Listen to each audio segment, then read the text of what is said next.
ரீசெண்டாக பூனேயில் நடந்த ஒரு விஷயம் உங்கள் எல்லாருக்குமே தெரியும் நான் நினைக்கிறேன். ஏன்னா ஒரு 17 வயசு பையன் தன்னோட குடி போதையில் தன்னோட ஆசையில் காரை வேகமாக ஓட்டிகிட்டு வந்து 2 பேரும் இடித்து சாவடிச்சிருக்கான். அது அவங்க 2 பேருமே லவ்வர்ஸ்.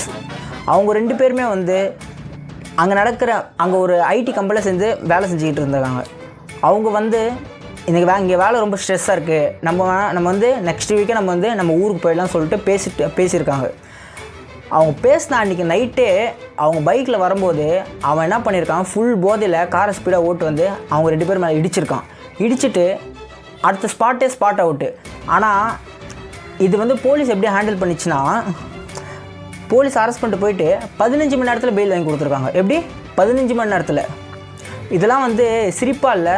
இதே வந்து ஒரு ஏழை மக்களுக்கோ இல்லை ஒரு ஏழை பீப்புளுக்கு நடந்ததுன்னு வச்சுக்கோங்களேன், என்ன தெரியும் பண்ணுவானுங்க, என்னடா எப்படி பண்ணுவ,